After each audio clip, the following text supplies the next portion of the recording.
Gravar, tá, pessoal? Vou pedir licença para gravar. Acho que tá já gravando agora.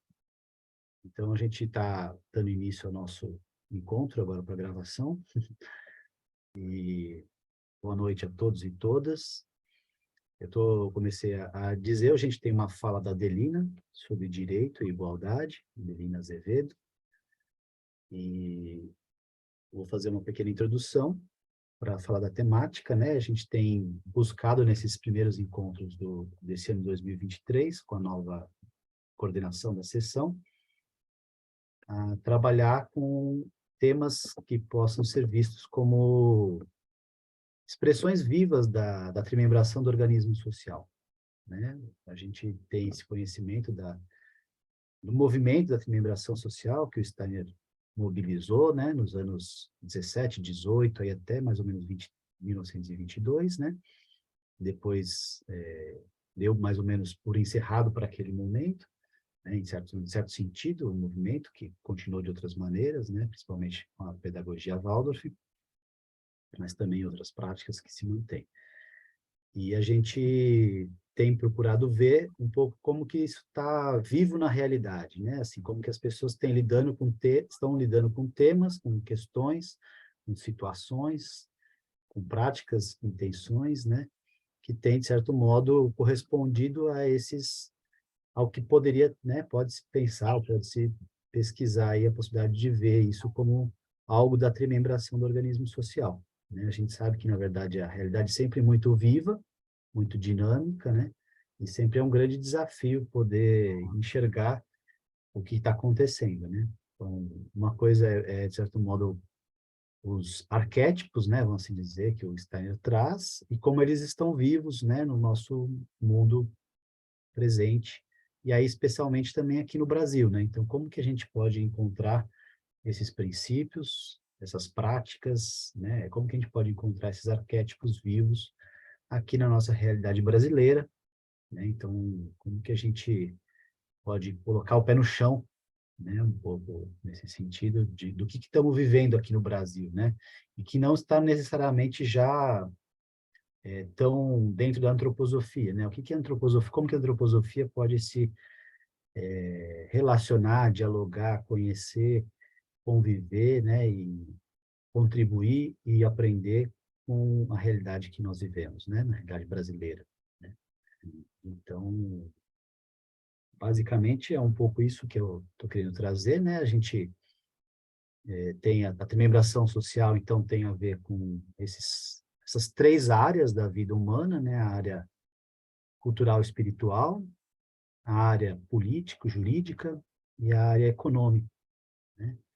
E o Steiner vai passar, assim, de uma maneira bem simplista, aqui, bem básica, para a gente ter uma referência, né? Que essas três áreas da vida social deveriam ter, cada uma delas, um princípio diretivo, né? Deveria imperar um princípio, um valor.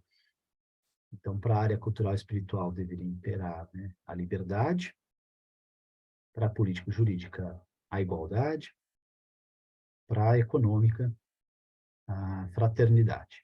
Então, aí tem muitas maneiras de aprofundar cada um desses âmbitos e significados práticos e tudo mais.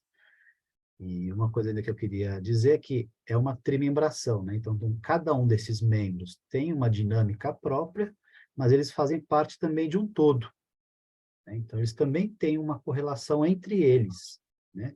E eles não são só coisas separadas, eles têm uma dinâmica própria, mas tem algo deles que entra e algo que sai deles, vamos assim dizer, né? E que faz um fluxo com os outros âmbitos, né? Dessa trimembração, né? Então, hoje a gente vai olhar um pouco para a área político-jurídica, para a área da igualdade. Uhum. Então, bem-vindas, as pessoas que também estão entrando. Eu vou passar a palavra para a Marli para eles fazerem uma apresentaçãozinha da Adelina e depois para a Adelina. Tá? Obrigado.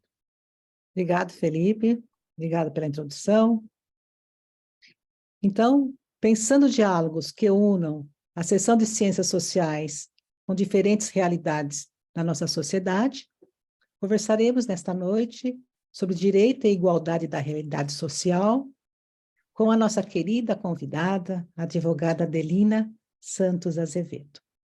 Adelina é filha da doutora Delcina, médica ginecologista e obstetra com ampliação em medicina antroposófica, e uma das fundadoras do ramo Rafael na cidade Lauro de Freitas. Adelina é mestre em Direito Público e servidora no Ministério Público do Estado da Bahia. Teve uma educação humanista e preocupou-se desde criança com o outro. Sofreu bullying na escola, e, embora menos, também na faculdade, no ensino superior. Sua família é católica atuante, a avó paterna é candomblessista, e hoje temos aqui essa querida colega, essa querida amiga. Boa noite, Delina, obrigado por aceitar nosso convite.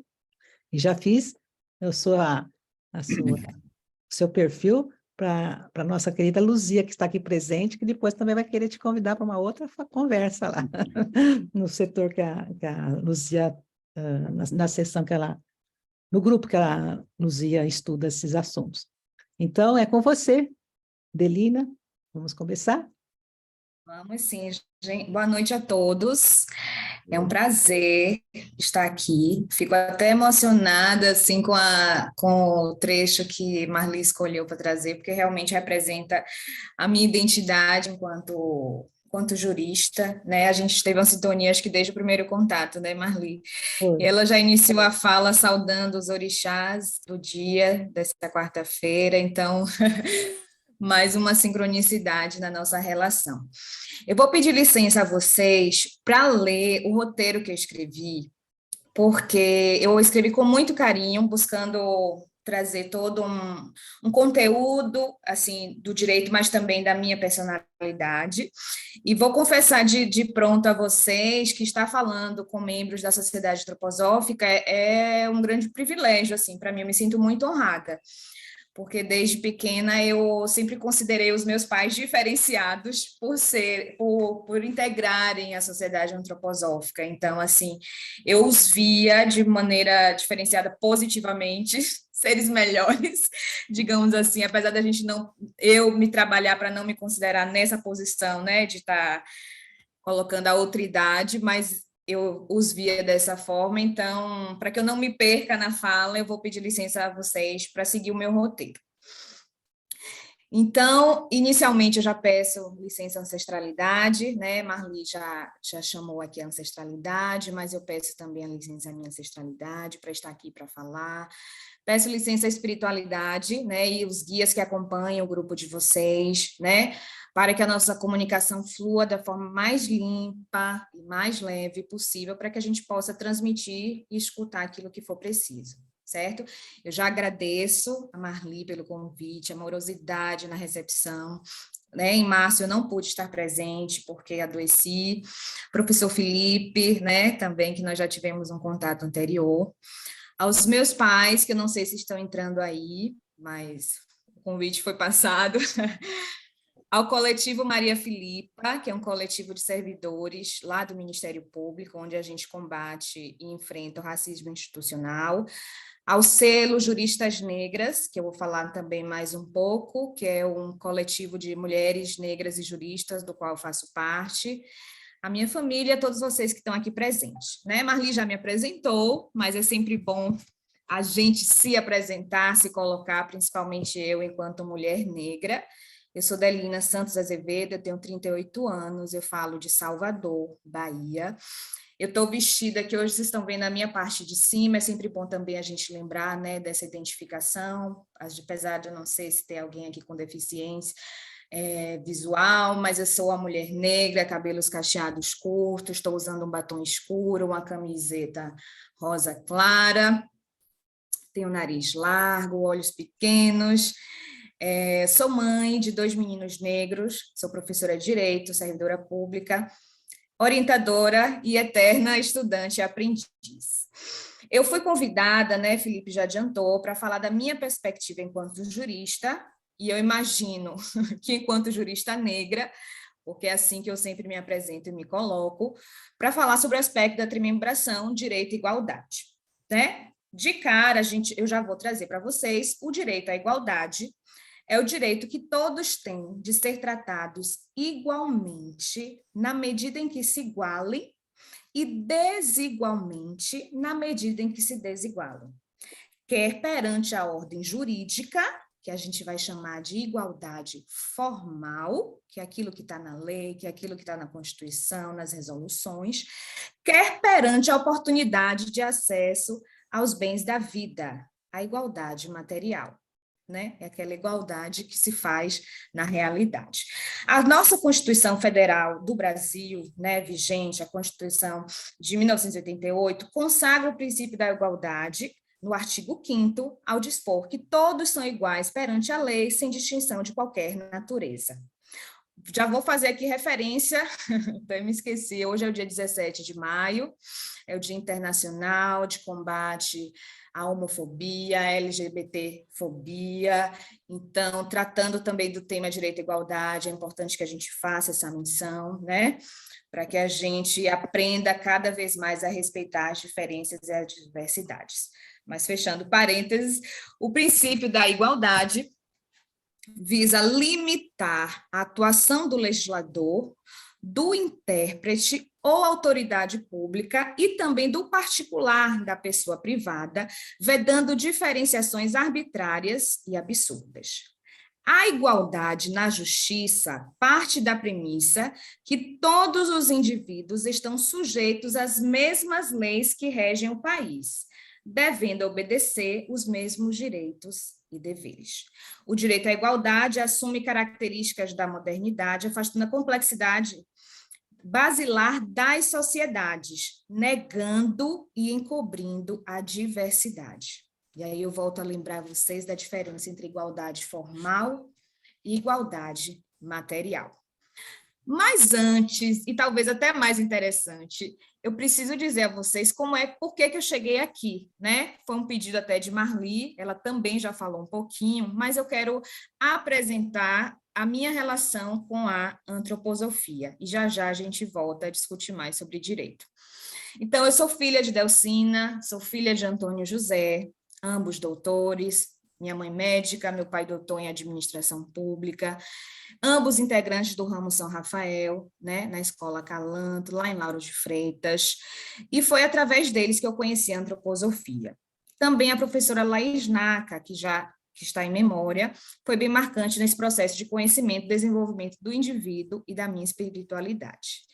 A minha mãe se apresentou como uma grande mãe, uma grande médica, em razão do seu olhar holístico, integrado do ser humano, porque ela acreditava e nos mostrava que muito mais era importante a nossa cura interior, buscar as razões emocionais das doenças, e sempre nos dizia: ouça a voz do seu coração.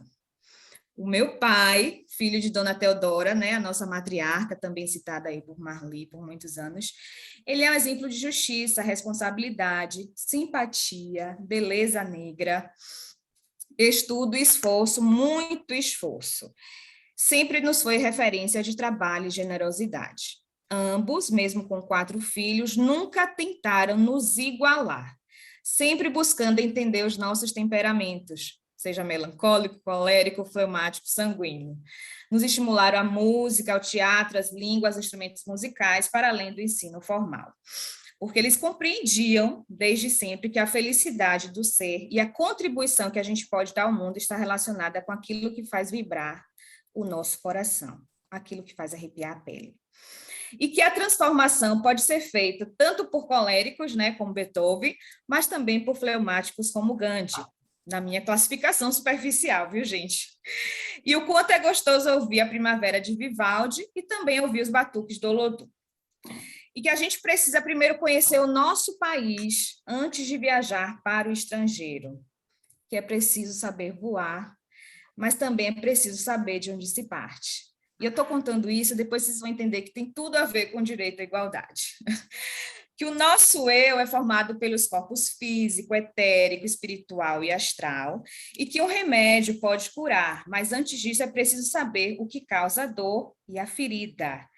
Que nós somos responsáveis pela vida, e para isso precisamos exercitar o nosso cérebro para, por exemplo, lembrar onde deixamos as chaves E que antes de gritar, que a gente precisa refazer os passos e, se for preciso, também reagir.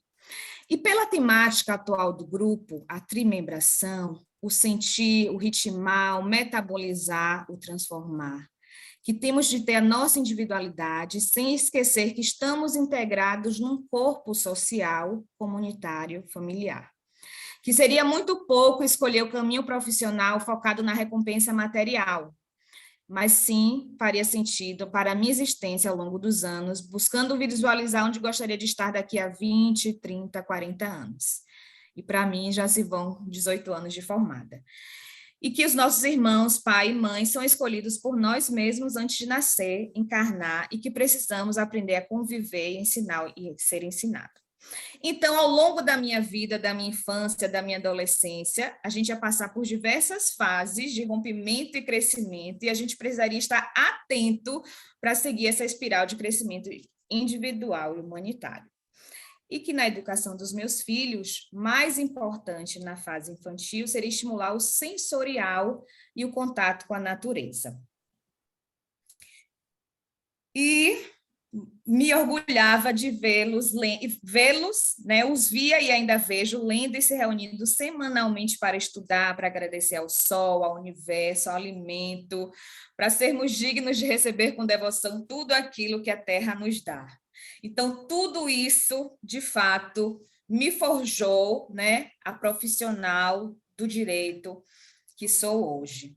Eu fui aquela que fiz meu primeiro estágio numa favela de Salvador, uma favela chamada Nordeste Amaralina, fazendo acordos de pensão alimentícia no valor de R$50, sendo forçada a entender que não havia como exigir mais daquelas pessoas, que sofria com descaso com as crianças, mas que ainda assim eu vi a importância da presença do corpo jurídico que dava seriedade e compromisso para aqueles acordos que podem parecer tão surreais, uma pensão alimentícia de R$50, mas que era necessário e era o que era possível naquele momento e naquele contexto.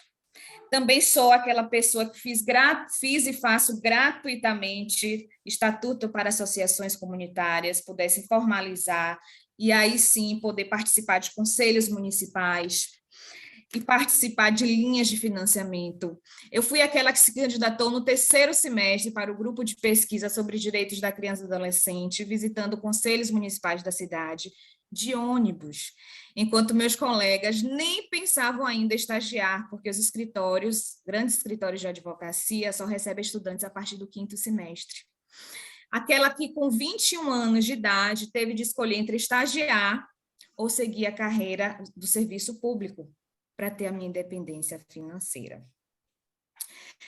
Então, já vemos, né, por vários motivos, que não há uma igualdade real.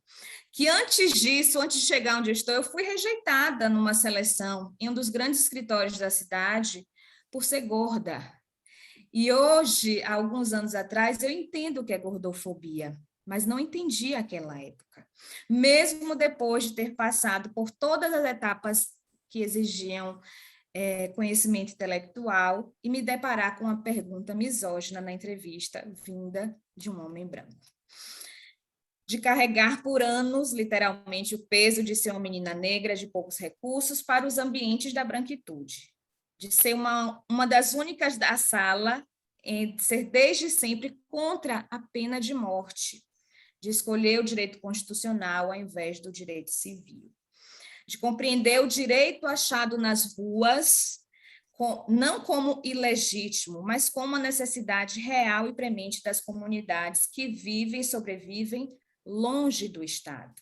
De defender direitos humanos, do meio ambiente, a vida, sobretudo a vida. Eu não quero cansar vocês, mas eu achei muito importante eu fazer essa apresentação. E falando hoje do dia 17 de maio, quando eu fiz a minha primeira especialização, há 10 anos, eu escrevi sobre o direito sucessório para cônjuges homoafetivos, mesmo não sendo homossexual. E no meu mestrado, eu estudei a cidade como um lugar de realização da vida e, consequentemente, realização da dignidade da pessoa humana, querendo compreender que cidade é essa, quais são os direitos que ela oferece e resguarda, quem é que tem acesso aos direitos postos na cidade, aos seus equipamentos urbanos, e de que forma os direitos e poderes podem e devem agir para fornecer a todas as pessoas, especialmente as mais vulneráveis, a sadia qualidade de vida, né? Como moradia, trabalho, transporte público, saúde, lazer, segurança, caminhabilidade, entre outros aspectos próprios da estruturação do corpo urbano. Então, atualmente, eu sou diretora pedagógica do Instituto Juristas Negras e do coletivo Maria Filipa. Maria Filipa, para quem não é daqui da Bahia, talvez não conheça, mas foi uma heroína, mulher negra e baiana, que contribuiu para a independência da Bahia e do Brasil em face dos portugueses, os nossos colonizadores à época. Então, essa minha aproximação com o ativismo negro, que busca primariamente pela igualdade de direitos, é o principal mote, né, de quem é ativista negro, é buscar que, para além da gente ter acesso aos direitos, a gente tem acesso aos direitos em igualdade. E provavelmente vocês da antroposofia vão entender que essa minha aproximação se deu inicialmente quando da minha primeira gestação, né? Meu primeiro filho, Mateus, hoje tem 7 anos, e foi ele que despertou em mim, né, essa vontade de enfrentar a sociedade racista brasileira. Porque também vem a igualdade aí nesse sentido.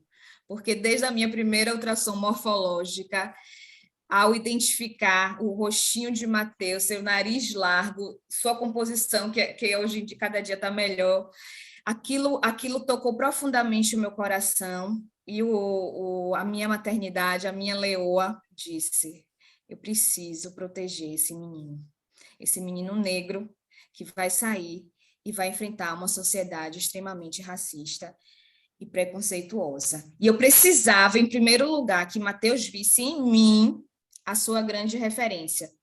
E foi aí que eu parei de alisar meus cabelos, eu passei a assumir meus cabelos crespos e cacheados, e assumir e buscar compreender cada vez mais a minha identidade negra, a minha ancestralidade, o meu axé, que eu já conhecia através de minha avó, mas que nunca havia assumido como uma religião que me é própria, né? Dentro do MP, para que vocês também me conheçam mais um pouquinho, eu integro o grupo de pesquisa sobre racismo, eu integro o grupo de enfrentamento ao combate ao racismo institucional, hoje mesmo nós tivemos reunião, porque também dentro do sistema judiciário, a gente percebe e vê que as desigualdades lá também estão presentes, sobretudo quando a gente fala nos grandes cargos de poder, como no Ministério Público, é o de promotor de justiça, nos tribunais são os cargos da magistratura, que na sua maioria são compostos por homens e homens brancos. Então, a questão racial que forja a nossa sociedade brasileira também vai se refletir dentro das instituições e mesmo as instituições que compõem o sistema de justiça. Então, a ideação, então, dito isso, me apresentando, é importante lembrar, né, que por mais de 388 anos oficiais em que o Brasil viveu o sistema da escravidão, nós precisamos reconhecer, e daí eu começo mesmo, né, a minha fala no sentido do direito à igualdade, reconhecer que para falar em Brasil e para falar numa pretensa igualdade dentro da sociedade brasileira, é preciso de cara a gente compreender que nossa sociedade foi forjada, foi feita, foi criada e ainda se estrutura em cima do racismo contra pessoas negras. Então, a ideação do direito à igualdade é ainda uma expectativa. Eu, enquanto estudiosa e cientista do direito, constitucionalista que sou também, devo lhe dizer que sim, eu acredito no direito, seja como teoria, seja como prática de resolução dos conflitos. Mas, antes disso, eu preciso lhes dizer que o direito, enquanto até como a entidade, é um ser cósmico, que acredito ser, é um ser em construção, fruto da produção cultural humana que se relativiza, se adapta e se transforma no tempo e no espaço. Com isso, eu digo, temos de considerar o direito nas suas dimensões natural, que busca a base na ética, né, o dever ser, e na sua dimensão positivista, que é o direito posto, seja o direito posto nas normas, seja o direito realizado. Temos de compreender, eu repito, a diferença entre o direito formal e o direito material, o que se cria e o que se executa com a compreensão de educação e evolução social. E aí eu repito, eu acredito no direito. E acredito que estamos nesse processo de construção, de consciência e de construção. A nossa busca constante enquanto pessoas, enquanto sociedade, é buscar fazer com que aquele direito natural que está no inconsciente se corporifique e, de fato, venha acontecer no mundo real. E aí eu vou citar para vocês 3 filósofos que me chamaram bastante atenção, que foram os que eu mais me aproximei quando eu estava no mestrado, que é Kant, Immanuel Kant, quando ele criou a ideia do imperativo categórico, né, como a bússola moral interior do indivíduo, explicando que quando essa moral de cada um se compatibilizar com a ética social, aí sim não vai ser mais necessário termos ordem, constituição, leis e direito, porque as ações das pessoas, dos indivíduos, naturalmente caminhariam para o respeito mútuo. Então, o imperativo categórico que Kant ensina é o dever de toda pessoa agir conforme princípios dos quais consideram que seriam benéficos caso fossem seguidos por todos os seres humanos, como a lei universal. Gosto também de lembrar de Sartre e seu existencialismo, que vai explicar que o ser humano vai sendo moldado individualmente a cada dia em constante processo de construção, sendo responsável direto por si mesmo e sobre os conhecimentos que adquire, e que deve, assim, conduzir as suas ações. Então, Sartre vai nos dizer, quanto mais conhecimento nós adquirimos, mais responsabilidade nós teremos, e mais dever temos de retribuir. E Jacques Derrida, é um filósofo mais moderno, francês, que elaborou a teoria da desconstrução, não sei se vocês conhecem, né? La Différence, que ele vai trazer para, através da linguagem, no estudo da linguagem, a ideia de que não há uma essência absoluta, porque ela vai partir da desconstrução feita pelo intérprete, e a partir da visão daquele intérprete, mesmo desconstruindo, cada um vai chegar em uma essência, e não vai haver uma essência única, porque vai depender do referencial do observador. Então, estaremos sempre nessa necessidade de desconstruir para reconstruir, e isso também me tocou muito e acompanha a minha vida, principalmente agora que eu atuo no ativismo negro, porque a gente começa a despertar para a ideia de que não existe uma história única, não existe uma única forma de ver a vida, e eu vou dizer mais à frente, não existe mesmo nem direitos absolutos. E aí eu tenho que citar um pouquinho da filosofia africana, mas eu trouxe aquela que é mais conhecida por todos, que é a noção do Ubuntu, né? Que é a influência holística, a interdependência de tudo e de todos os elementos da natureza e da humanidade, e, consequentemente, o perigo que existe, né, na visão ou na história única, que nos padroniza e que exclui o diferente. Seja o diferente negro, como eu estou aqui enfatizando, seja o diferente pessoa com deficiência, seja o diferente pessoa homossexual, que exclui o diferente. Então, se a gente vai falar de igualdade, primeiramente a gente precisa falar de respeito e diversidade.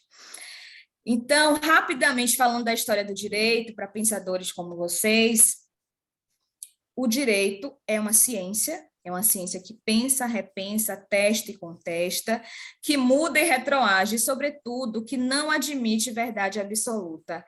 Eu, enquanto professora, quando eu falo para outros públicos que não do direito, eu sempre gosto de reforçar que o direito é, sim, uma ciência. Não sei se vocês já passaram por isso, mas ainda essa contestação, é o direito uma ciência? É uma ciência social aplicada, por isso que ela vai ser relativizada no tempo e no espaço.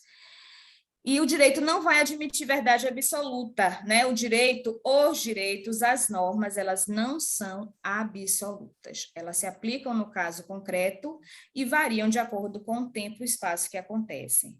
Nem mesmo a vida é um direito absoluto. A liberdade não é um direito absoluto. A igualdade não é um direito absoluto. E aí, falando da trimembração, eu tive que lembrar, né, tive que buscar a tríade liberdade, igualdade e fraternidade da Revolução Francesa. E a figura de Montesquieu e a importância de Montesquieu para o direito, né? Tão importante para o movimento iluminista e para o direito moderno, porque foi ele que criou e implantou o sistema de separação de poderes, que é esse que a gente conhece atualmente, né? Judiciário, legislativo e executivo.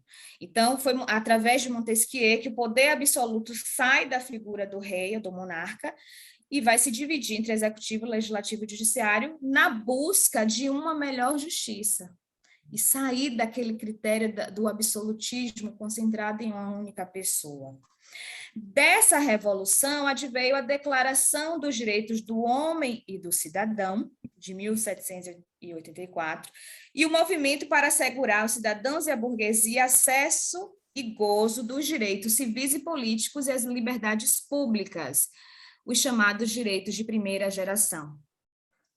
O direito de propriedade, né? O direito à vida, o que a gente chama de direito de primeira geração, os direitos civis e políticos.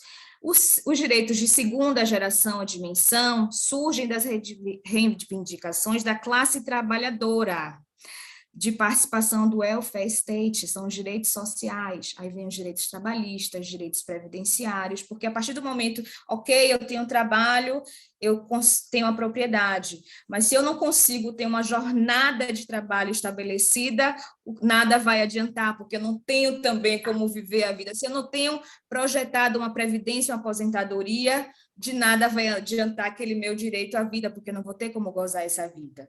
E aí vem os direitos de segunda geração, que tem como marco a Constituição Alemã de Weimar, de 1919.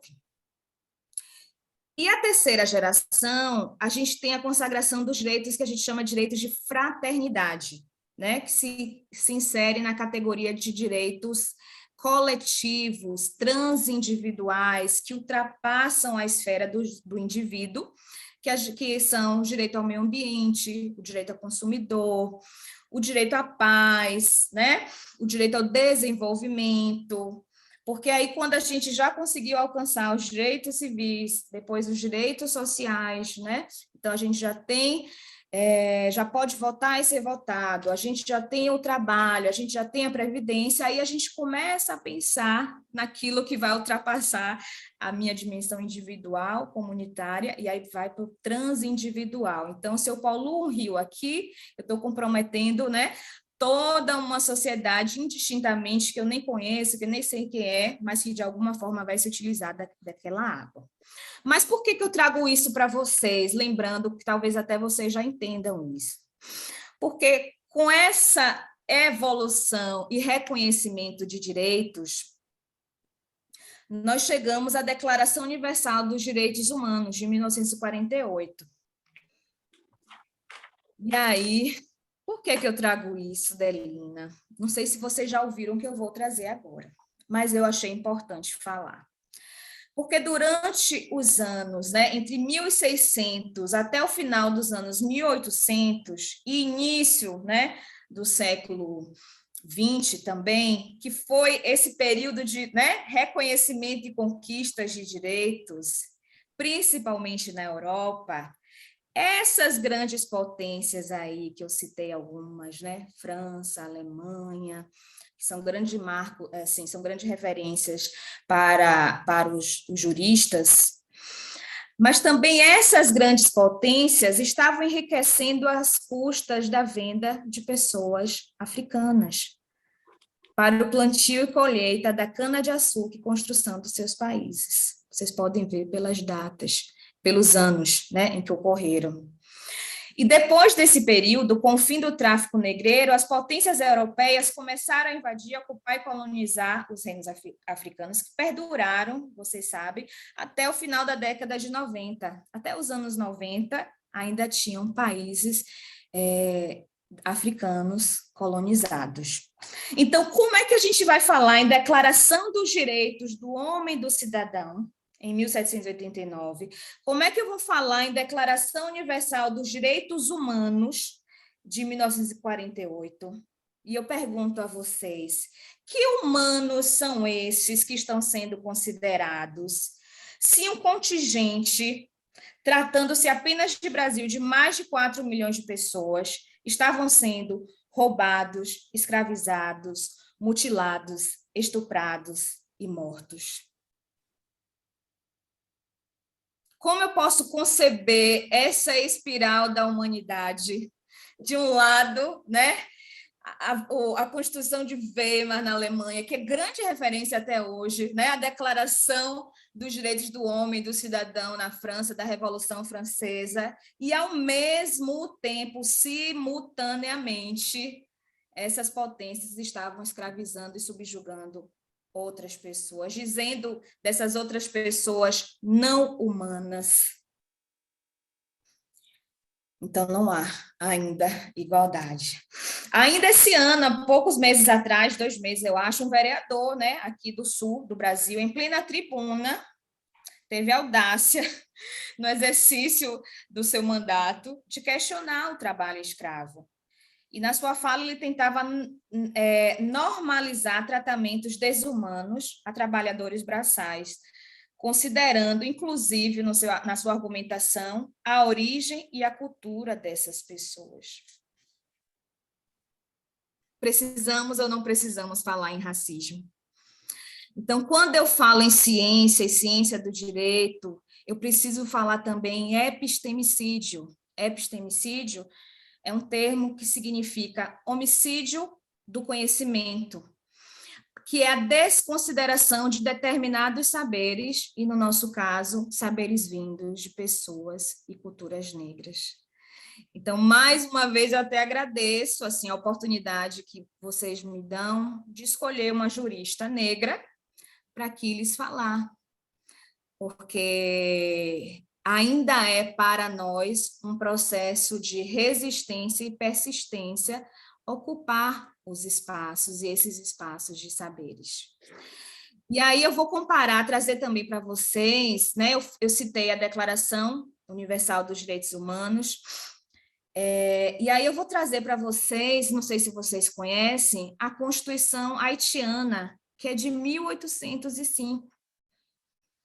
A Constituição haitiana, lá em 1805, antes da Declaração Universal dos Direitos Humanos de 1948, ela já dizia: o povo habitante dessa nobre ilha chamada São Domingos decide aqui se formar enquanto Estado livre, soberano e independente. Olha que ousadia, né, do Haiti naquela época.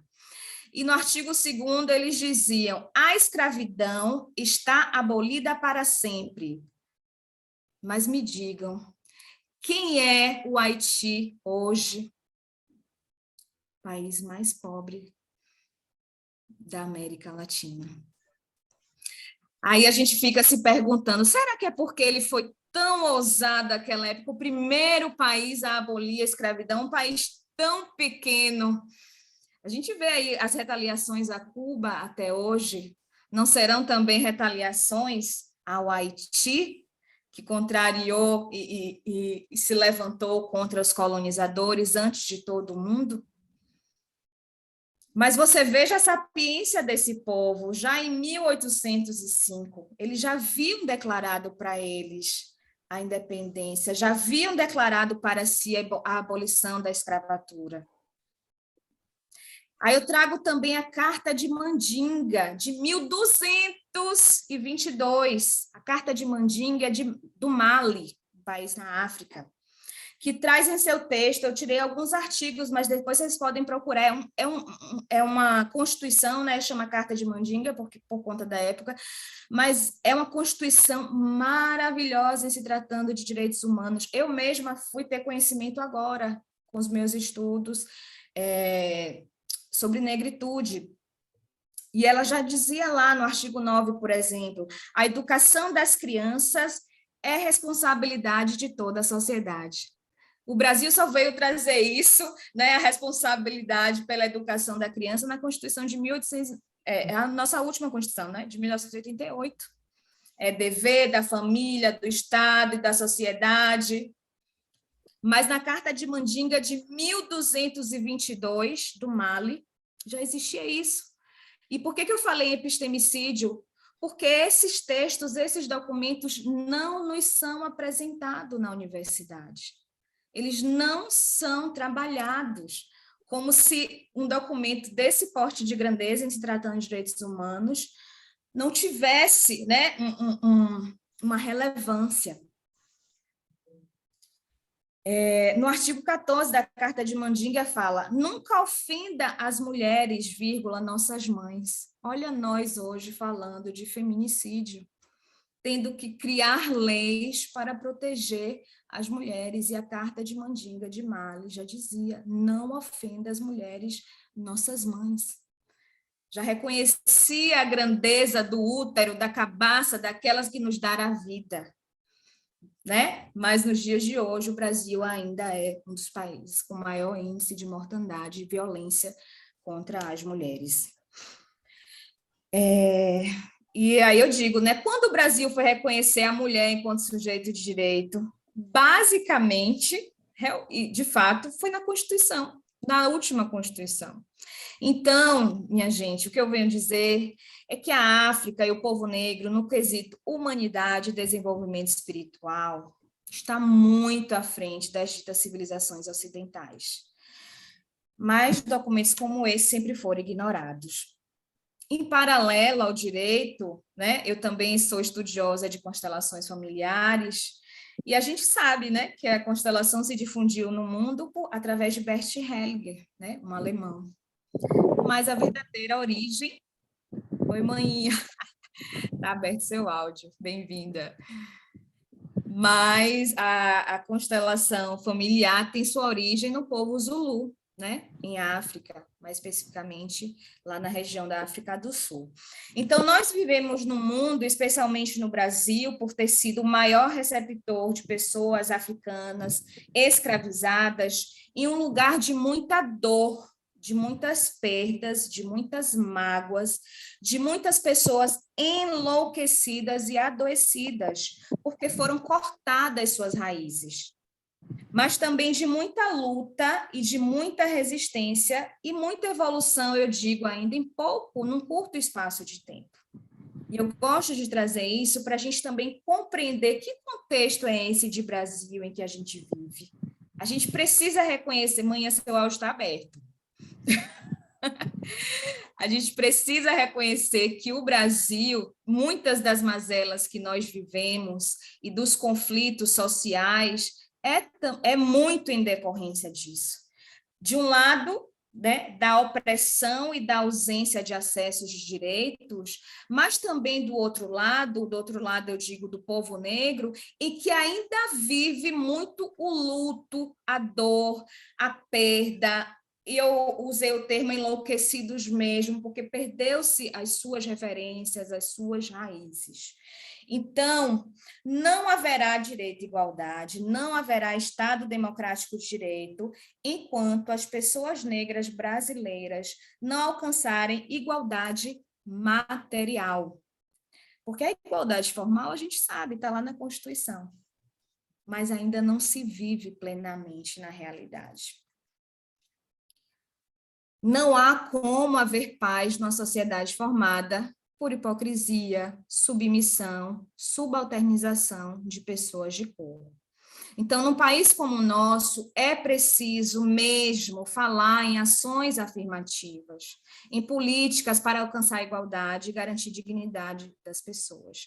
É preciso falar em reparação histórica, em indenização e em perda de privilégios da branquitude. A gente precisa falar em justiça retributiva e restaurativa, onde se busca ouvir a vítima e o que ela deseja e espera enquanto reparação jurídica. Porque é certo que a lei e os julgadores não estão em condições suficientes de compreender a necessidade daquela pessoa. É preciso escutar e promover a cultura de paz através do perdão social. A justiça restaurativa é algo novo no direito, mas que tem sido utilizada justamente para trazer essa cultura de paz, para tentarmos sair desse ambiente de conflito em que um enxerga o outro, né, como de fato foi o seu opressor, e o outro enxerga, né, e o outro enxerga como uma pessoa submissa, subalterna. Então a gente precisa tentar primeiro limpar esse campo para amenizar e tentar equilibrar essas relações. E aí eu vou lembrar vocês que apenas em 2013, ou seja, 10 anos atrás, é que foi editada a emenda número 72. A emenda número 72 foi a emenda, não sei se alguém aqui sabe, mas foi a emenda que incluiu as empregadas domésticas no rol de trabalhadores que tinham direitos, aqueles direitos trabalhistas do artigo 7º da Constituição. Apenas em 2013, 10 anos atrás. E ainda há muito que avançar, mas pensa como ainda está doente, a ferida, de fato, da nossa sociedade ainda é muito aberta, muito recente.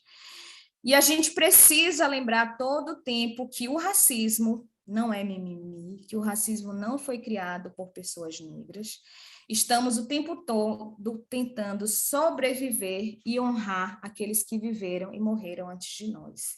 Eu lembro também a Lei 10.639 de 2003, né, completa 20 anos esse ano, que é a lei que obriga, né, a lei que veio para obrigar o ensino da história e cultura afro-brasileira.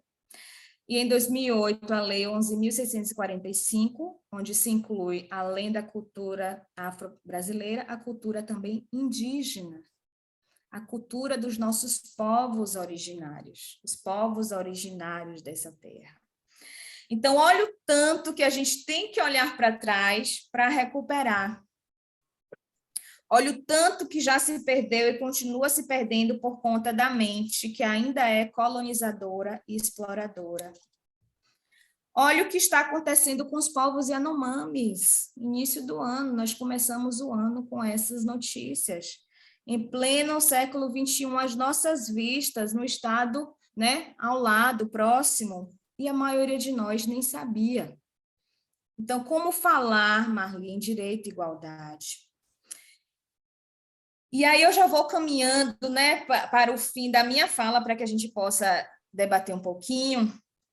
Eu quero dizer, enquanto integrante do selo Juristas Negras, que nós, né, esse instituto atua principalmente em duas frentes, né, que tem como mote o protagonismo da mulher negra, que é a defesa e o acesso a direitos por mulheres encarceradas, seja a remissão, que é a diminuição da pena, seja o acesso a medicamentos, acesso a material de higiene, ter direito à visita íntima, aleitamento materno, contato com seus filhos. Essa é uma das nossas frentes de atuação. E a outra principal, né? E a outra principal é o de combate ao racismo religioso, que é também uma doença cruel que existe em nosso sistema, que confunde conceitos como Estado laico e liberdade religiosa, em que pessoas motivadas pelo racismo e pela ignorância destroem e ofendem templos religiosos de matriz africana, em que o Estado, existe o racismo praticado pelas pessoas civis, né? mas em que também o Estado, por exemplo, não outorga, não dá acesso a muitos desses templos a ter, por exemplo, a imunidade tributária, que é um direito dos templos religiosos. E muitos terreiros de candomblé não conseguem ter acesso à imunidade tributária.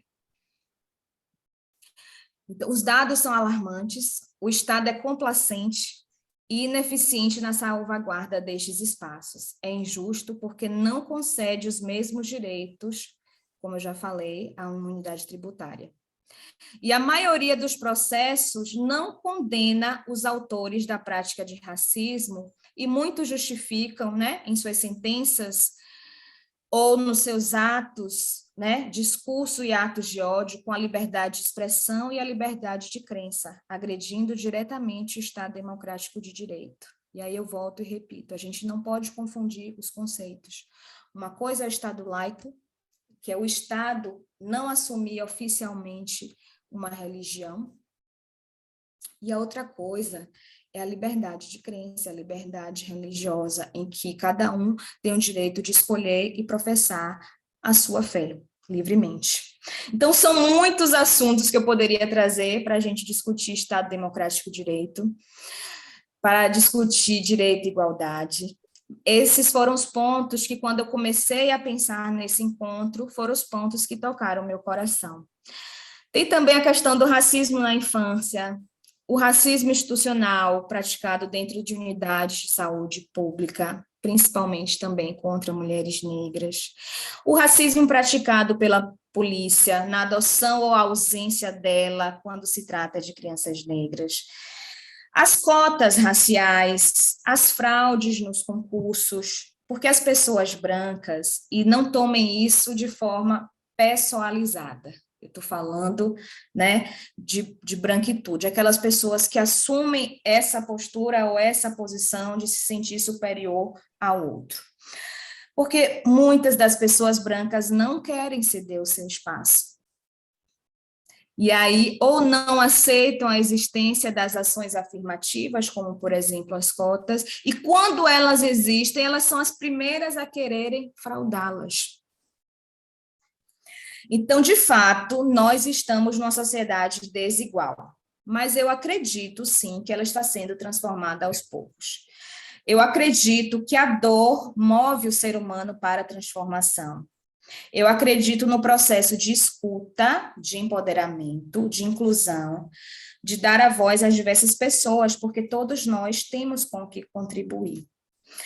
E eu digo a vocês que estamos numa campanha, eu trago também essa campanha para vocês levem também para os círculos de vocês, que é a campanha de colocar a primeira mulher negra, né, no Supremo Tribunal Federal, o STF. O STF foi criado em 1891, né? Ele é uma casa que tem 132 anos, é a Corte Suprema da Justiça, o STF é a última instância, né, em que se vão decidir ou os casos mais relevantes para o país, ou é a última instância em termos de recurso, e ele nunca teve na sua composição uma mulher negra. Teve apenas 3 negros ao longo desses 132 anos, o último, né, foi Joaquim Barbosa. E se a gente quer falar em direito e igualdade, se a gente quer falar em diversidade, se a gente quer falar em democracia, é preciso que nós também, que a nossa categoria, né, que compõe esse corpo social, que compõe essa sociedade, venha também integrar uma corte que tem essa responsabilidade de decidir casos tão relevantes. Então, é preciso que tenha um componente desse segmento, que tenha também uma mulher negra no STF. Só para trazer dados a vocês, o sistema de justiça do nosso país até hoje, segundo os dados de 2022, né, o que foi o último censo do CNJ, o Conselho Nacional de Justiça, os tribunais do Brasil possuem apenas 12,8% de representantes negros, né, pessoas negras e negros ocupando cargos da magistratura. As mulheres ocupam apenas 5% destes números. E a previsão, desde que o CNJ assumiu, em 2013, a fazer esses censos, é que apenas em 2044 alcancemos o percentual de 22% de pessoas negras nos cargos de magistratura.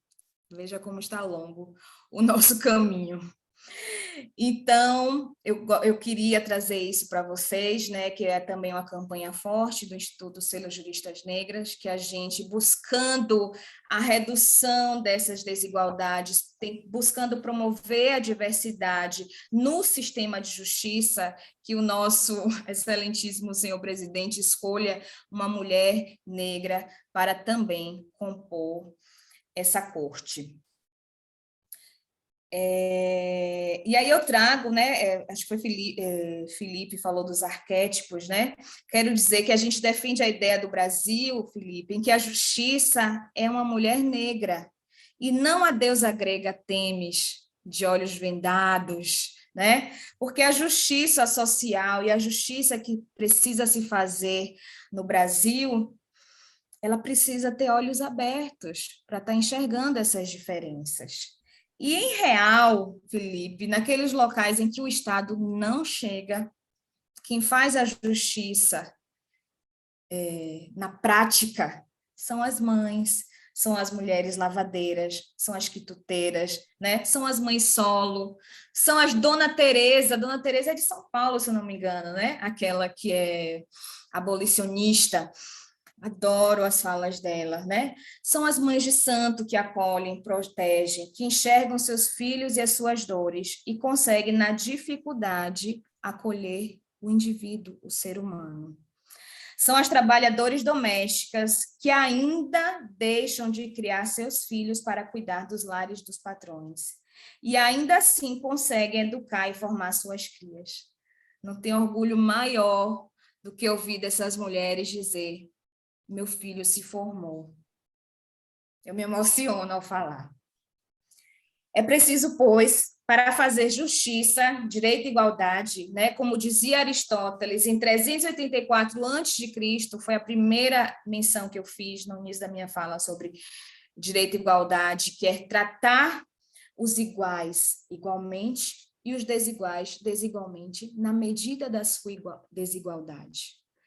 Falar em direito e igualdade, Marli, na verdade, é falar em equidade, é buscar a isonomia, não a igualdade matemática. A gente precisa ponderar o contexto, o caso concreto, para chegar a uma relativização das coisas e chegar numa justeza, né? Uma balança que não vai dar um resultado matemático, mas o mais equilibrado possível para aquela situação.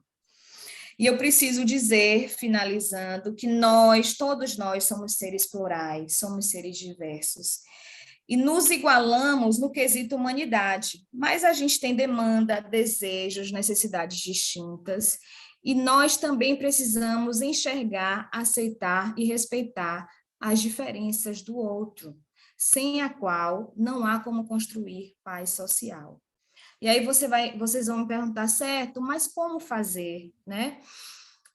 Para esse recorte que eu fiz, né, da racialização do Brasil, eu digo, contrate pessoas negras, dê oportunidades a elas de estudar, pague o mesmo salário que você pagaria ao seu filho, ao seu sobrinho, apoie a reforma agrária, apoie a proteção das reservas indígenas, vote em pessoas negras, porque a gente precisa compor esses ambientes de poder com diversidade, para que elas possam compor o nosso Congresso Nacional. Ensine aos seus filhos, aos seus alunos, a respeitar e a não fraudar cotas de concursos e universidades. Pode parecer absurdo, mas acontece. Traga para a sala de aula esses assuntos. Eu preciso falar todo ano com a coordenadora pedagógica da escola dos meus filhos, para dizer a ela que tem que cumprir a Lei 10.639, que história e cultura afro-brasileira não é folclore. Não se resume à escravidão, não se resume ao dia 20 de novembro. Que nós precisamos trazer conteúdo, nós precisamos trazer referenciais, os grandes referenciais. Outro dia eu estava lendo um livro de Tebas. Tebas foi um arquiteto de São Paulo também, que construiu a Catedral de São Paulo. Eu aprendi ano passado, final do ano passado. Quem foi Tebas? É esse referencial que eu quero dar para o meu filho e que a gente tem que levar para as nossas crianças, né? Para que comecemos a observar a grandiosidade do povo preto. Porque não adianta dizer a ele, meu querido, meu filho, não discrimine ele porque ele não é negro, não. Precisa ensinar ele, mostrar a ele as grandezas, os referenciais, a representatividade positiva que existe, né? Tanto na nossa origem de África, sim, mas também a nossa representatividade negra brasileira. Luiz Gama, grande advogada abolicionista. Esperança Garcia, vocês sabem quem foi Esperança Garcia? Esperança Garcia foi reconhecida também recentemente, né? Porque acho que a gente está nesse movimento assim, até ancestral mesmo. Esperança Garcia foi reconhecida pela OAB Nacional como a primeira advogada do Brasil, a primeira mulher advogada do Brasil, e era uma mulher negra, ex-escrava, escreveu a primeira petição em 1700. E na petição dela, depois vocês podem buscar aí na internet, Esperança Garcia, ela pedia para que ela chamava o seu, vou usar o termo, seu patrão, digamos assim, que não machucasse tanto o filho dela, que acontecia dias dele sair com a boca sangrando, e ela escrevia isso, e que ele deixasse que ela pudesse, junto com sua família, aos domingos, ir à igreja rezar. E, na verdade, quando ela dizia isso, né, utilizando a sabedoria, a sapiência, inclusive, quando a possibilidade dela ir à igreja rezar, era a possibilidade dela encontrar com as outras mulheres negras que trabalhavam naquelas fazendas. Então, a gente precisa ensinar às nossas crianças e a nós mesmos, adultos, né, as nossas representatividades e grandiosidades que temos em nossos negros brasileiros, que também é uma luta que eu trago para o movimento antirracista, né? Porque sim, nós temos ancestralidade africana, mas, sobretudo, a gente precisa criar e construir a nossa identidade brasileira.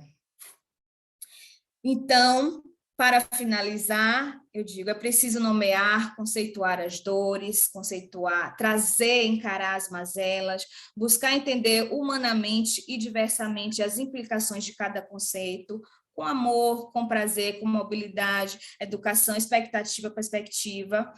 E, por fim mesmo, agora, sobre direito e igualdade, eu termino dizendo a vocês que a diversidade é o nosso grande trunfo.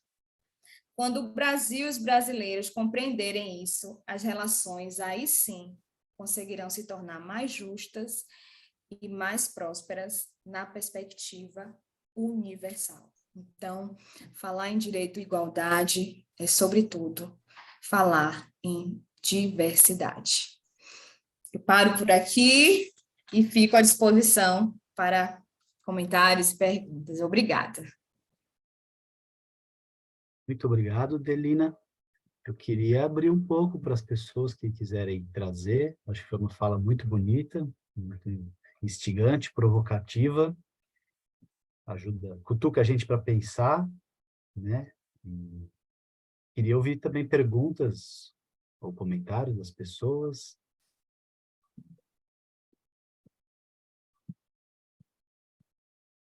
As perguntas, se houver, por favor, encaminhe para nós. Enquanto isso, hoje eu até encaminhei para o Calia, que está aqui presente, uma fala de um professor doutor Sidney Nogueira, linguista, que hoje ele teve uma aula. Nessa aula, a professora de inglês dele apresentou uma referência que é prêmio Nobel um africano, não vou lembrar o nome, e quando ele começou a assistir essa aula em inglês, ele começou a chorar, chorar, chorar, chorar. Ele, com 54 anos, descobriu a razão de como é maravilhoso ser branco. Né? Ele é um homem negro, pós-doctor, as dificuldades que ele teve, e que só aos 54 anos ele viu uma referência da pele, da cor, da sabedoria, da cultura da qual ele faz parte. E ele não conseguiu ter aula, porque só chorava, chorava, chorava. Então é isso. Nós não temos essas referências, nós não temos esses estudos, né? E é isso. Enquanto aguardo as perguntas, eu estou trazendo aqui essa reflexão para nós. A gente entra mesmo, Marli, nesse processo, ó, Calia, acho que levantou a mão. Mas a gente entra também, já tive esse momento de catarse, porque é na escola, é desde pequeno, os livros infantis, histórias, aí você entra na faculdade, as referências, né, dos autores, juristas grandes, é realmente ocidental, europeia, né? Chimamanda, eu falei, né, o perigo da história única, tem um TEDx dela que é maravilhoso, que ela traz essa visão, né, de que a gente precisa primeiro desconstruir isso. Opa, baixa aí a bola um pouquinho, o mundo é muito diverso, são muitas culturas. Inclusive, ela fala nesse sentido, porque ela veio da Nigéria, e ela também estava nesse lugar de só visualizar aquilo que ela tinha na Nigéria enquanto menina de classe média. E aí ela vai para os Estados Unidos, tem outro choque, e ela percebe o quão grandioso é a humanidade, quão rico podemos ser, né, se a gente começa a abrir os olhos para isso e agregar mais e mais conhecimentos. Calia? Muito obrigado, é muito especial te ouvir, Delina. Então, aqui na universidade, na Faculdade de Administração, na USP de Ribeirão, né, eu tenho me empenhado um pouco recentemente a conversar mais com os alunos negros e ver quais são as demandas, né? E teve uma fala muito especial na Semana de Consciência Negra de uma mulher negra economista e um rapaz negro economista, que eles falaram que adoraram o curso, tal, mas que poderia as narrativas de pessoas de sucesso e tal, em geral sempre brancos, né, e que eles gostariam de mais narrativas de pessoas negras. E eu pensei que seria simples, mas tentar fazer o convite para os meus colegas. Eu estou colocando isso na minha disciplina de filosofia, uma aula de filosofia Ubuntu, do que eu tenho pesquisado de filósofos afrodescendentes ou africanos, né? Que é super complexo, super desafiador, não é nada simples, né? Trazer isso de uma forma acessível para os alunos, porque é de uma cultura que vem da oralidade, multidimensional, que honra o sagrado, honra a natureza, o ser humano vivo, os falecidos, os não nascidos, assim, é multicamadas, é meio musical, assim, né? E, então, não é simples. E quando eu falo de histórias de sucesso de pessoas negras, também é um super desafio, porque daí as minhas alunas negras falam assim, mas cuidado para não romantizar essas histórias, ou cuidado para não trazer pessoas com sucesso, se trazer muito sucesso assim, parece que também pode dar uma mensagem para a gente, viu onde você está parada? Onde você tem que chegar, e causar uma pressão psicológica muito grande. Então, eu notei que é um campo assim muito delicado, né? E daí tem essas palavras super legítimas, né? Lugar de fala, branquitude. Estou com um livro aqui. Nossa, eu me achava um monstrinho, mas agora eu sei que eu sou um monstrão. É um negócio impressionante. Falando assim, obviamente as pessoas brancas não se reúnem às 5 da manhã para fazer planos de como excluir os brancos, mas é como se assim fosse, né? Ou seja, é uma linguagem muito necessária para criar espaços na lei, no macrosocial, mas se eu trago esse tom e essas temáticas no nível institucional, para a gente tentar lidar aos poucos com o racismo institucional, pelo menos nesse modelo mental de administração, Não, eu estou um pouco perdido. E daí é curioso, as moças negras têm falado sobre sofrimentos, os moços negros não se sentem, nossos alunos não têm se sentido nem um pouco à vontade de falar de sofrimentos. Ele fala, Cali, eu não quero saber de sofrimento, eu quero saber do positivo, das oportunidades.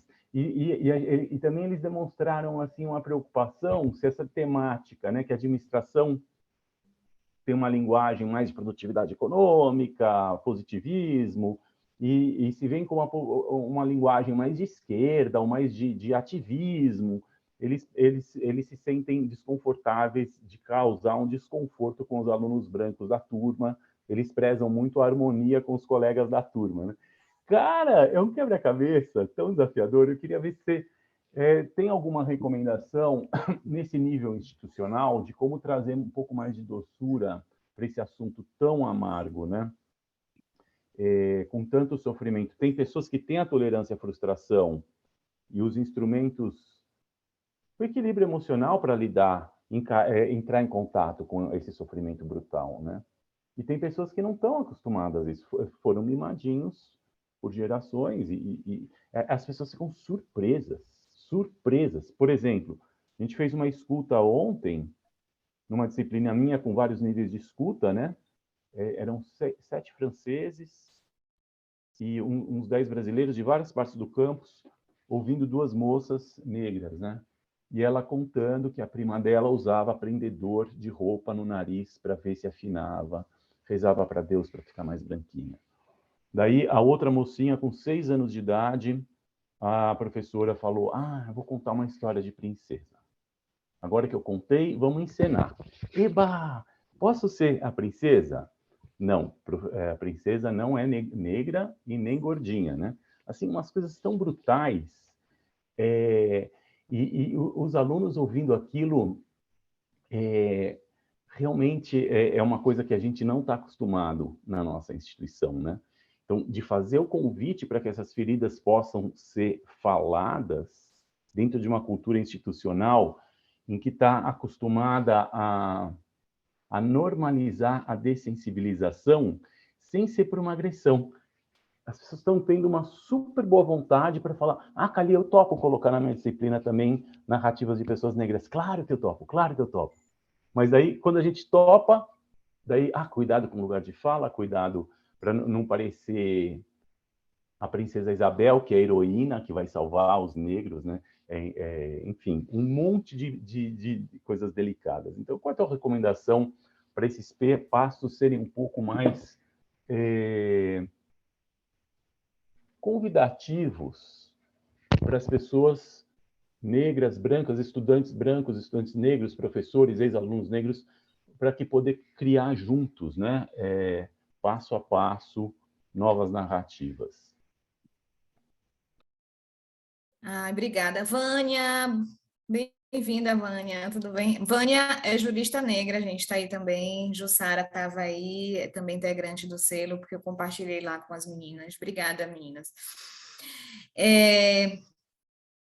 Primeiro, eu botei aí no chat, Kalia, você que é da área da administração, talvez estudar um pouquinho a Sociedade Kemet, lá antes do Estado do Egito, bem antiga, e uma sociedade super moderna no sentido de organização. Você pode associar, inclusive, vários conceitos da administração para trabalhar em sala, e é um referencial de riqueza e de sucesso e de prosperidade. Muitos dos ensinamentos que foram levados, né, para a formação dos países europeus, os estudiosos dizem que muitas das referências saíram de lá, de Kemet. E tem N exemplos que a gente precisa realmente ir lendo e conhecendo para poder passar. Esse processo de dor, todos nós temos, nós negros, nós brancos e nós pessoas, porque realmente vivemos muita dor, eu falei. E a gente tem que pegar essa dor, sentir, acolher, moê-la para transformar em algo transformador e positivo. Esse é o processo natural de qualquer situação. Você está casado, você separa com alguém, você vai ter o seu processo de dor, de luto, de rejeição, para depois você se acolher e conseguir se refazer. Então, o primeiro lugar que eu coloco é a gente sair do lugar de outra idade. Se a gente quer construir um Brasil, né, de brasileiros, e não um Brasil de brancos e pretos e indígenas, primeira coisa é assumir. Tipo assim, os alunos vão te questionar e você vai dizer: é isso mesmo, amores, vamos lá, hoje a gente vai ler tal e tal e tal e coisa, e assumir esse lugar de que você, ainda enquanto homem branco, você reconhece e quer traçar um novo caminho. Tem uma música nossa, porque o livro não está aqui perto, mas a gente fala assim: moer as dores e transformá-las em justiça. Existe um povo que anda ferido. Você pensa que eu não sei, acha que eu não sinto, que eu não vejo, que eu não ouço. E eu digo para você: pare de se enganar. A justiça é uma mulher negra. A justiça é uma mulher negra, negra, negra. Mas, assim, a gente vai precisar colher essas dores, moê-las mesmo juntos. Não vai ser o povo branco, não vai ser o povo negro separado, a gente vai ter que pegar essa real. Eu sou, né, uma menina de classe média, ainda que, digamos, média, tive privilégios, mas eu precisei, a partir de um determinado momento, encarar, compreender que a gente está vivendo numa sociedade desigual, sair desse lugarzinho de conto de fadas, de só querer resolver o meu, alcançar a minha formação e alcançar o meu trabalho, né? Se a gente pensa nessa lógica universal de transformação social, todos nós vamos ter que sofrer um pouquinho. Um vai ter que dizer, realmente, os meus ancestrais fizeram isso, e o outro vai ter que dizer: poxa, aconteceu isso com meus ancestrais, mas eu quero avançar. Entende? Um não vai poder ficar no lugar de vítima para sempre, e o outro também vai ter que assumir o seu lugar que ocupou no passado de opressor. Fato e ponto.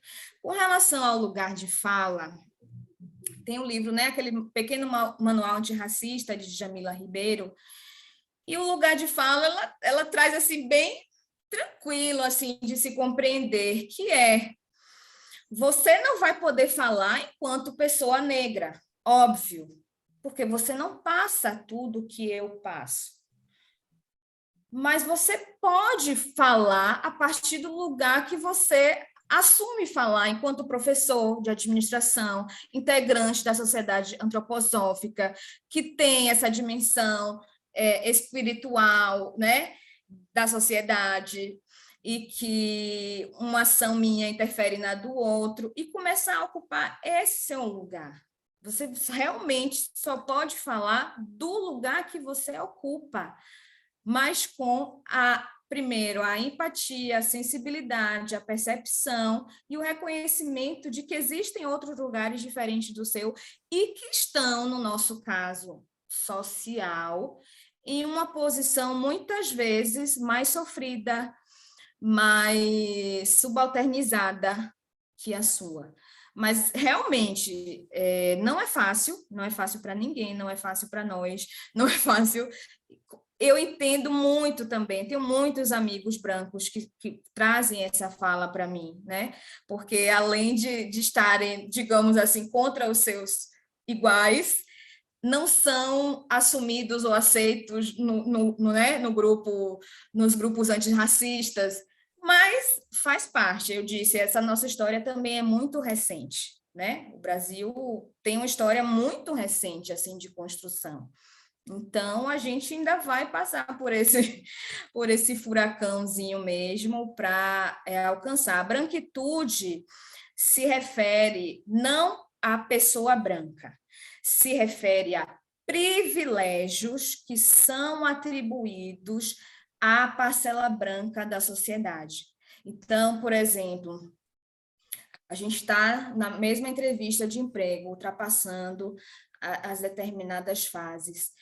E aí chega aquela hora da entrevista pessoal, a escolha. Em regra, não precisa ser eu nem você. Em regra, se você fechar os olhos, alguém citar essa situação, esse exemplo para você, você vai dizer, eu reconheço que, em regra, no Brasil, o empregador vai escolher a pessoa branca, sabe? Então, assim, a gente precisa ter essa noção e assumir a partir de então, de dizer assim, poxa, eu enquanto empregador, ou eu enquanto professor, na hora de escolher o meu monitor, o meu estagiário, eu vou dar lugar, independente do conhecimento, independente da nota, eu, enquanto professor dessa universidade aqui, eu vou escolher, a partir de hoje, um semestre sim, um semestre não, um estudante negro. Você está fazendo política, você está sendo um ser político que assume um posicionamento, entende? Porque muitas vezes a gente se pega, não, mas eu vou pela nota, o que tiver maior score. Não, a gente tem que realmente assumir práticas e ações afirmativas, porque no nosso país as pessoas, né, nasceram e foram criadas e vivem em realidades muito distintas, que, como eu falei, não dá para usar a igualdade matemática. Tem que ser uma escolha política. Eu tenho que assumir politicamente esse papel, sabe? Então, estudar e ler mesmo é um desafio diário para todos nós. Vânia, você tinha levantado a mão e eu comecei a falar e a cantar, você Muito vai obrigado. complementar? Obrigada a você, obrigada. Boa noite, Delmo. Boa noite a todos. Eu só tenho que agradecer quanta sabedoria, quanta... você compartilhou coisas assim fundamentais, muito importantes para a gente, assim, e em relação a quando você fala, né, desse saberes, né, da gente compartilhar os saberes desde a primeira infância, né, a gente ser construído a partir da construção dos saberes ancestrais nossos, né? Não assim, a pensar no perigo da história única também e na construção da persona, né? Do como nós fomos construídos depois de a gente ter o letramento racial, como a gente vê esse gap, né? Essa falta de informação ou o poder da fala que é dado, né? Aquele... Eu fiquei pensando na hora que você falou isso, sobre aquele ditado africano, né? Enquanto o leão não tiver o seu historiador, a vitória será sempre do caçador, né? Então, a gente trazer isso para como a gente, enquanto você falava, eu vejo assim, são tantos saberes, tantas coisas importantes a gente está sendo compartilhado nesse momento, como a gente tornar cada um que está aqui como um multiplicador e agente ativo de transformação, porque a cada seminário que a gente vai com essa temática, a gente tem pessoas assim com informações tão importantes que a ciência já vem informando, que nossos ancestrais, como você falou, já vem sinalizando, e porque a gente ainda hoje a gente está nesse caos social, com tanta violência, com crianças sendo violentadas, agredidas em sala de aula. Então, assim, é um desafio nosso, assim, eu ainda estou em busca, estou nesse conflito, como mudar? A gente vai acumulando saberes, mas a gente precisa ser agente transformador. Verdade. Nossa, as conversas são... as trocas, né? Nossas conversas está ótima. Mas o horário também já avançou. Não sei se vocês querem continuar. Eu continuo aqui conversando. Se houver pergunta, né? Sim, acho que a gente pode Tem um continuar. horário. Não sei Se se o quiser. Felipe trazer algum comentário dele para essa fala da Vânia, e se alguém mais quer trazer perguntas aí, o pessoal Vânia é minha parceira, né? Como eu falei há pouco. E é isso. Eu também faço esse trabalho, né, de educação antirracista, né? Então levo esse trabalho nas escolas com professores e tal, para a gente estar discutindo, sabe, Kalia, termos que a gente não deve utilizar, né? Resgate da autoestima da criança. Então, assim, os campos são inúmeros realmente para a gente estar atuando. E vocês sabem, vocês estudam o indivíduo.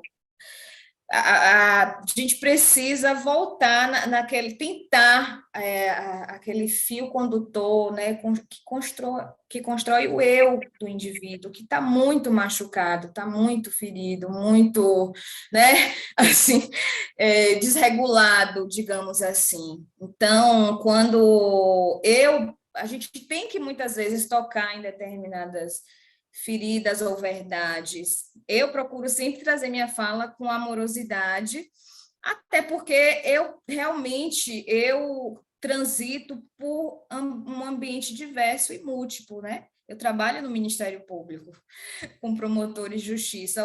Agora eu me lembrei, eu ia dar esse exemplo na fala do professor Kalia, e depois fui falando e cantando e esqueci.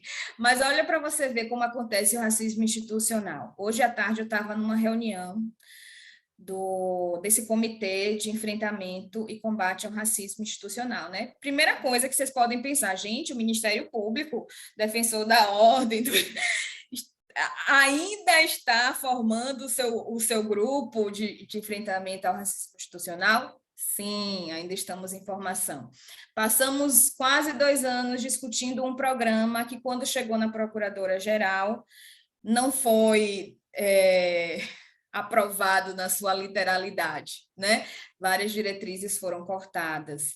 E aí, hoje à tarde, eu vou dar um exemplo aqui para vocês entenderem, porque você teve uma fala que na hora me incomodou um pouco. Você disse assim: nós brancos não nos reunimos às 5 da manhã para programar atitudes racistas, algo assim você falou. E eu vou te dizer, você não se reúne, mas alguns grupos sim, algumas pessoas se reúnem sim.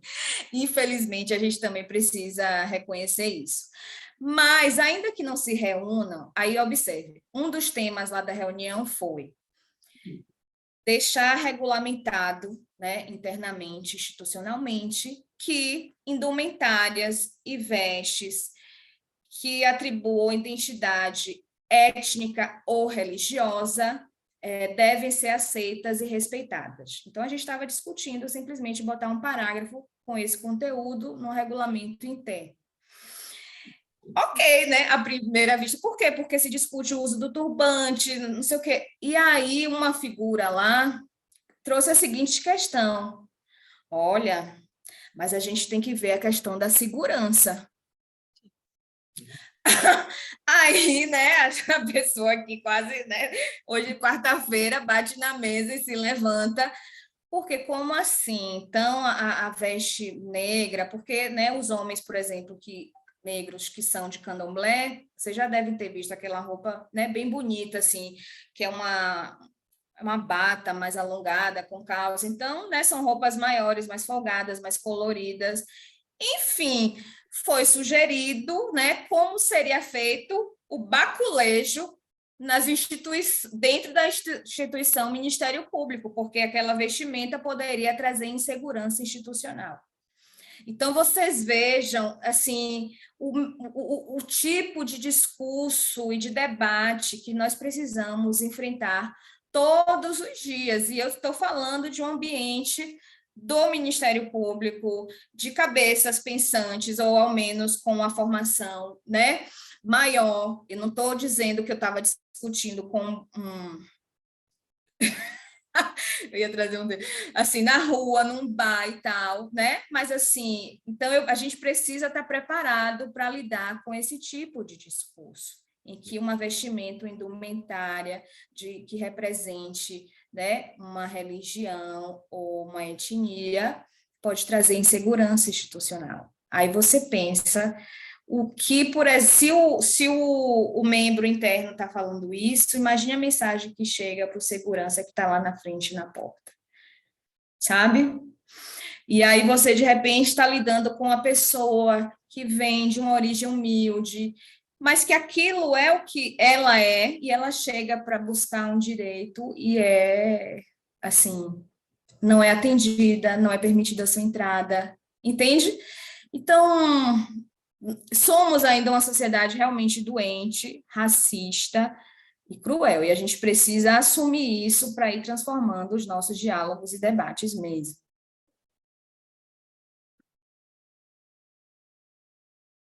Obrigada, Adelina. Cada fala sua abre um leque de possibilidades de novos encontros, novas conversas, né? Que bom que o Calia te conheceu, acho que vai dar samba aí, hein? Porque o Calia precisa de ajuda lá para... Precisa de ajuda não é essa palavra, mas parcerias, né? Para trazer falas com consistência de representatividade negra, né? Então, de repente, está aí a Adelina. Certo, Calia? Que bom que você está aqui hoje. A sua mãe estava aqui desde o começo, viu? Adelina, desde o começo.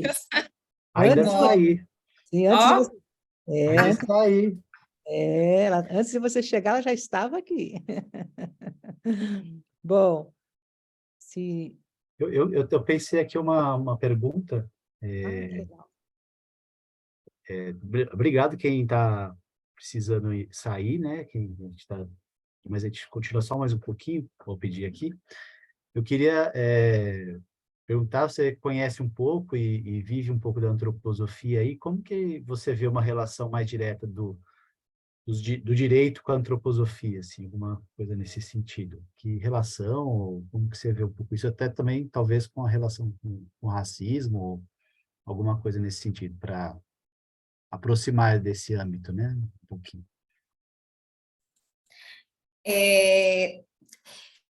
Primeiro, como direito em termos de resposta, né, assim, de sistema e tal, eu vejo muito perfeitamente a justiça restaurativa. A justiça restaurativa, ela se faz da seguinte forma: ela como é que eu posso dizer, uma criação nova, recente, e que ela se dá paralelamente ao sistema oficial, né? Que é qual é o sistema oficial? Eu sou advogada, estou defendendo meu cliente, tem algum direito que ele tem conflito, eu entro, peticiono, essa petição vai para o juiz marca a audiência com as partes, mas aí o que é que diz, assim, a teoria do direito é que eu, como não consegui resolver o meu conflito com a outra pessoa, eu deleguei a um terceiro, que é o juiz, que se faça a justiça. Essa é a teoria geral. A justiça restaurativa, o que é que ela vai dizer? Espera aí. Esse terceiro não faz parte do nosso contexto. Ele não sabe como se originou essa história. Então, provavelmente, a sentença que ele vai dar não vai atender, sobretudo, a demanda daquela vítima, né?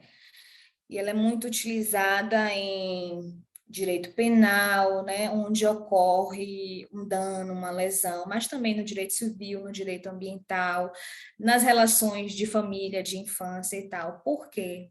Eu tento restaurar, a partir da escuta da vítima, mas também do agressor, do ofensor, o que de fato ocorreu. E essas pessoas, através dos círculos de construção de paz, ou seja, são encontros em que eu dou a palavra de escuta de um, dou a palavra de escuta do outro, e eles tentam, primeiro, alcançar aquilo que não está lá no Código, nem na Constituição, nem no Código Civil, que é o perdão,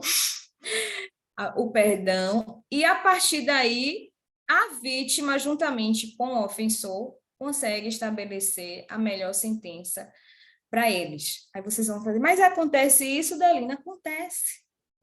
Acontece.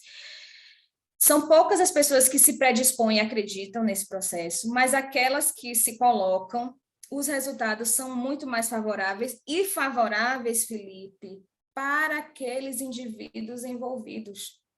Não necessariamente para uma mulher que sofreu uma violência, de fato, e é real esse relato, não necessariamente para ela, não estou dizendo que para todas.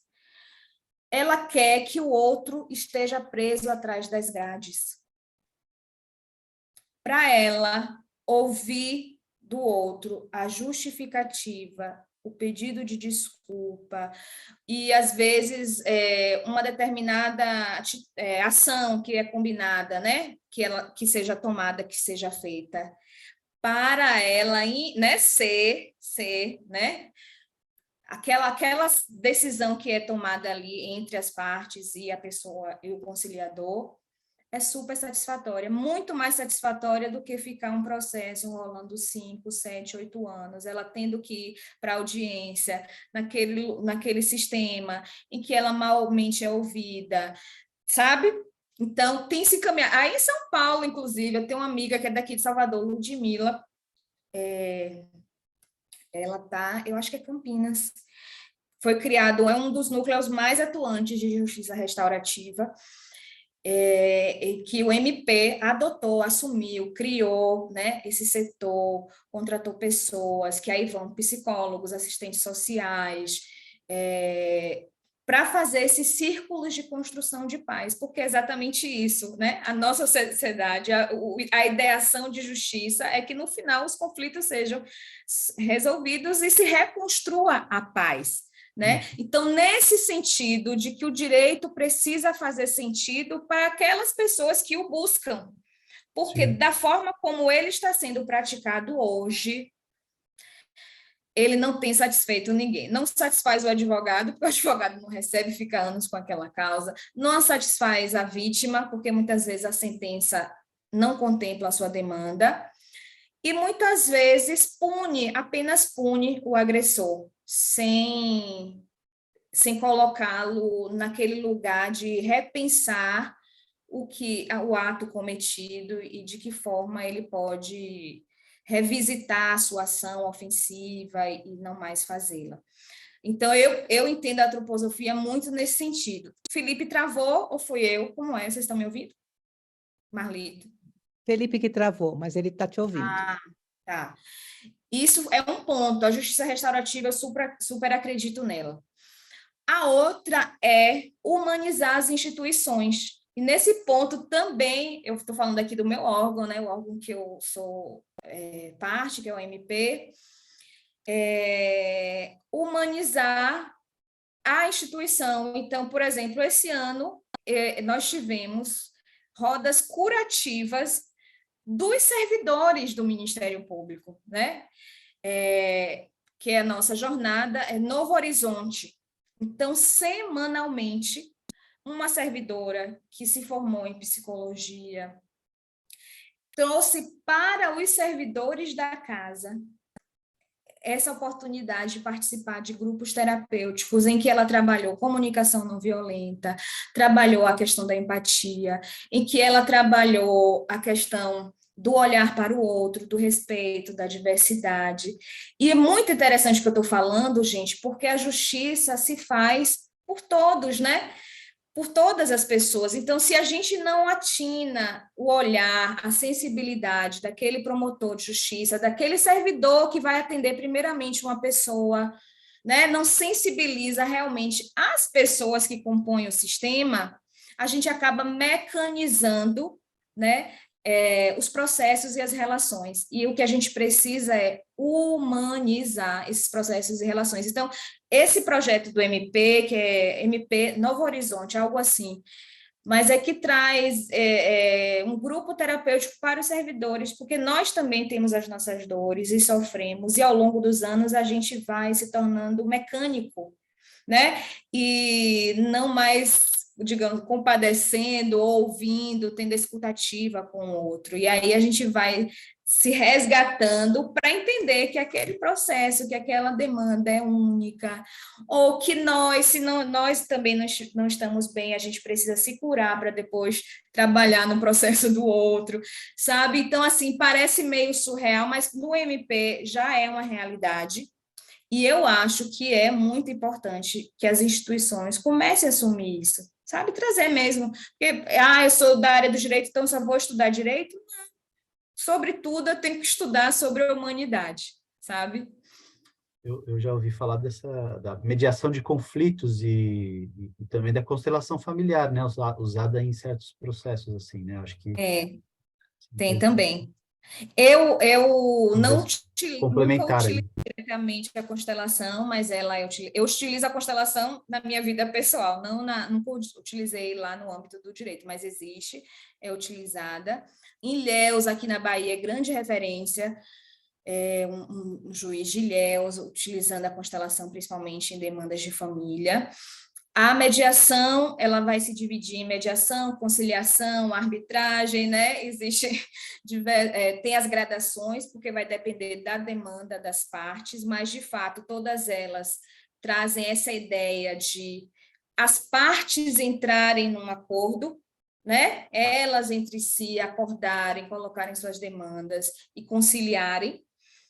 E o Círculo de Paz e a Justiça Restaurativa, eu acho ainda mais humanizante, porque, sobretudo, traz esse aspecto da vítima, né, de escuta da vítima, e também de escuta do agressor, assim, é curativo, sabe? E, inclusive, os círculos de construção de paz, a origem é ancestral também, pelo menos do curso que eu fiz, que é das tribos da Austrália. Então, assim, era uma cultura de justiça que se utilizava em tribos, como é que ele, dos indígenas lá da Austrália, sabe? Então, os aborígenes, né? Enfim, é um mecanismo, é um sistema que eu acredito, que eu já utilizei, que, né, eu tenho mais afeição, mas, de fato, existe a mediação, a conciliação e outros. Me chamou a atenção que parece que o sentir tem um lugar especial nesse processo, né? E acho que essa é uma das referências do Steiner também para esse âmbito, né, do jurídico-político, né? Ele calca, ele baseia isso na interação entre os sentimentos das pessoas, né? Então, me chamou a atenção que conecta bastante com essa ideia da antroposofia, né? Com esse princípio arquetípico, vamos assim dizer. Por isso que quando Marli começou a ler o trecho que ela citou, eu sou muito emotiva, né? Eu já comecei aqui ao olho de querer chorar, porque quando eu vou dar aula, eu sempre falo de amor.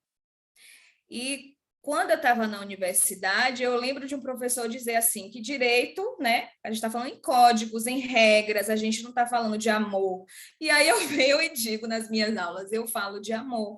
Quando eu falo em mobilidade urbana, quando eu falo em construção da cidade, eu falo de amor, porque a cidade é construída para uma coletividade. Eu não posso apenas estar privilegiando a minha vida, a minha casa, o meu, né, caminhar. Eu tenho que pensar numa relação que ultrapassa a minha individualidade, né? Então, não tem como o amor fraterno. Agora eu estou lendo Bell Hooks, que aconselho também vocês a lerem, né? Então, é isso. O amor nessa dimensão comunitária mesmo, né? Maior. Obrigada, Adelina. Acho que agora a gente precisa encerrar. Sim, tá bom. Agradeço muito. Foi muito produtiva essa noite, nossa, uma noite de boas trocas, né? Acho que trabalhamos Exu em todos os seus aspectos. Para quem não conhece, precisa saber que Exu trabalha com as trocas, com as grandes trocas. O mercado de Exu é isso, é ter esse coração aberto, porque é ele que faz as trocas dos mistérios, do sagrado, da nossa ancestralidade que hoje apareceu em noite de gala, né? Noite de Xangô, noite de Tupã, noite de Mercúrio. Foi uma ótima noite. Muito obrigada. Eu vou encerrar. Obrigada, gente. Sim, Nós somos porque somos, nós somos porque seremos, eu sou porque nós fomos, e assim resistiremos. Nós somos porque somos, nós somos porque seremos, eu sou porque nós fomos, e assim resistiremos. é isso. Obrigada, gente. Boa noite. Um beijo. Muito lindo, gratidão. Obrigada, muito mesmo. Gente, Muito obrigado. Muito Obrigada. bom, meninas. Gratidão. obrigado, Carinha. Obrigado a todos que Obrigado, participaram. Marli, Felipe, Patrícia, gratidão. Gratidão, Delina. Muito bom, hein, Delina?